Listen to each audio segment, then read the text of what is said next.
Hey guys, it's Jessica. I wanted to talk to you today about starting over, raising kids, and the work you have to put into your relationship when you're doing that. Brian has 3 kids, 2 boys and a girl, and his youngest is 4. My youngest is 16. My oldest is getting ready to be 21. I'm 39. So when I say I'm starting over, I'm really starting over. I mean, really starting over. And that's okay. You know, I love him, and the kids were a part of the package. So that's fine. I love the kids. They're great kids. They really are. And that makes it easier. But what I wanted to say is when you go from, you know, dropping your kids off at the mall to hang out with their friends to putting on a pull-up at night because, you know, he's like a lot of kids, you know, can still have an accident at night, so we just do a pull-up just in case, and juice cups and, you know, Legos and Hot Wheels and all those things I stepped on years ago and thought I was gonna, something had went through my foot, felt like a knife stepping on a little car in the middle of the night. But anyway, when you go from having your freedom kind of to pretty much full-grown kids to starting over, it can be a lot. It can be stressful. And something I learned right away is we have to definitely make time for us. And you know, as a female, I felt like I should really go out of my way to keep that fire not just burning but blazing, because I want a good relationship with my man. You know, I want to please him. I want him to please me. And some men are very creative, you know, and are right there with you on keeping it going, and some men are just country guys, and you know, they don't know how to get things going sometimes. And Brian is very shy, very, very shy, and I've brought him out of a lot of that because, you know, once things take place in the bedroom, it's like I've never experienced in my life, the love and the passion and everything. I mean, that's how I know I'm in love, because I feel things with him I've never felt before, and I'm not going to let something ruin that. And raising kids is hard, and it could mess things up if I don't put my all in it. So, and I want to first say, it's not the children's fault. It, by no means, you know. I'm just saying, if you don't put your all in it, you can get stressed out, have arguments and this and that about the kids, and you know, then it's every little thing, you're getting ill, and before you know it, you're packing a bag and leaving because the stress got the best of you.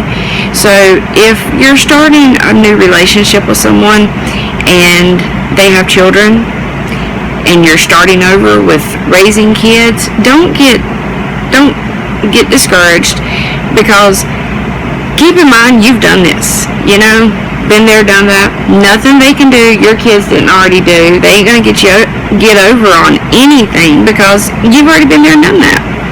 So, and I think when you're older, you know, like I said, I'm 39, and I think when you're older and you have small children, you just have the patience, you know. You may not always have the energy you had, you know, when you first started having kids, but you have the patience. You know, you can just handle things better. And that is definitely something I've had to teach myself to do, is to have more patience, more understanding, remember what it was like when my kids were small, and be patient. And I can honestly say I've really enjoyed playing games with the older one and getting on YouTube, and you know, us just looking up things together and spending time together outside on the bikes. I love that. Well, he's on the bike, I'm outside watching ride his bike. But I love that. the younger one, I do things now that I didn't do with my kids as much. Like with his youngest son, I love reading to him and coloring with him and just a lot of things that I did with my kids, but not as much because I was younger and I don't know, I was all over the place. I never felt like I had the time to sit down and do much. So with his kids, I'm really trying to take everything I did with my children and just kind of double it with his. And I think it's working out. I really do. I love when they come over. As soon as they come through the door, where's Jessica? And I love that. I don't know how many hugs in a day from the smaller one. And it makes me feel good to know that they care about me too. But anyway, I wanted to say that when you're coming in as a step parent, you're going to have to keep in mind that mom or dad, whoever, has been there longer, and they're going to be, of course, more comfortable with their parent. But you and him, or you and her, whoever, y'all can do this. Y'all can raise these kids together. You can view each other as equal parents, because that's what you have to do. You have to view as equal, not, well, they're my kids, so it's going to be like this. The kids catch wind of that, and you're in for it. You are 100% in for it, because they are going to feast on that. So don't be stupid and say something like that in anger, because it will come back and bite you in the ass. And I mean, take a big chunk out of your ass.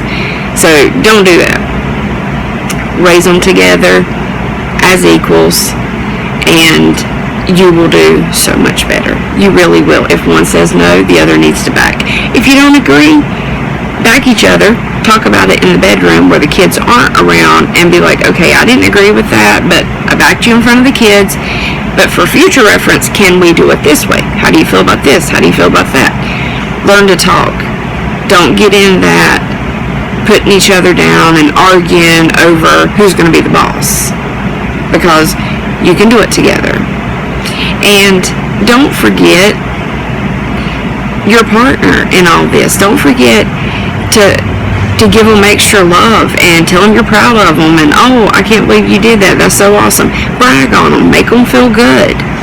I mean, I think it's major with anyone, but I think, like in my situation, being with a man, men, they need encouragement. They need to be bragged on. They need to be made to feel like they are doing a good job, you know? And that's big. You really have to brag on them. Let them know. Don't just hold it in or just tell your friends, oh, well, he did this the other day. No. It's great to brag on him to other people, but make sure you tell him how proud you are of him. And do surprises. Send little text messages. Send some pictures, you know. Keep that fire burning. I've sent him pictures. I've sent him little videos. I've got all these cute little outfits and lingerie things. I mean, I'm always wearing some kind of little lingerie outfit. I get up in the morning, I do my hair and makeup before he ever wakes up, and I get dressed, and then I sit on the side of the bed and kiss him and gradually wake him up. I try really, really hard to make him happy and keep him attracted to me. Because in past relationships, I've learned that men can stray easily. I mean, I'm sure men and women can. I'm just saying, my situation, men can stray. And I think lack of love is one of those reasons. But I know my man loves me. Without a doubt, I know he loves me. And I like to spice things up. I like to write little letters to him. I have my 4 books I was telling y'all about. Well, it was 3, and then when I needed new journals, he bought me 4 this time. So I added an extra book. And it's stories. You know, I make up these stories, you know, romantic stories, or just down and dirty type stories for him to read. And he loves them. And I love doing it. I love being able to say that, you know, I I write him these books to tell him how much I love him and what I want for us, and, you know, my thoughts, my feelings. I love being able to say I do that. I write on a board in the kitchen. It's just a number. Nobody knows what the number stands for, but I write down every time we've ever been together, because it means so much to me. It is so special to me that I mark it on the board. I just, you know, 101, 102, we're at 400 and something. We've been together a year and a half. And I do that because he's so special to me, you know, and every time we were together is worth writing down as far as I'm concerned. But anyway, my next video, I'm probably going to talk to you more about outfits and ideas to do with your partner. Like, I'm sorry, I keep looking away, but I thought my dog wanted out. But I have a lot of good ideas that you can try with your partner, things to spice, you know, stuff to spice things up with. And I'm going to share that with you the next time, because I've got I got a lot of really good ideas, and I want to share them with you, and I think they'll work. They work for me. I love these ideas, and they're fun. And not only that, but it keeps things, you know, it keeps things very good. Very, very good. I couldn't be more satisfied. And I want to share that with y'all and help y'all to come up with ways to make your partner happy, you know? So anyway, I've rambled on long enough. Y'all have a really good day, and I hope you enjoyed this video. I cannot wait to upload the next one, because like I said, I have so many ideas I want to share with you. You know, ways to just keep that relationship going. Keep that fire alive. Nobody says you have to have sex once a month. I hate that people's sex lives have died in today's times. So I'm going to tell you how to get your sex life back, and I mean, it's going to be good. If you follow my advice, these are things that have worked for me. I know they will work for other people. So you try it and see what it does for you. Like, subscribe, leave me a comment. You know, tell me things you want me to talk about. I'll be happy to. So anyway, y'all have a good day.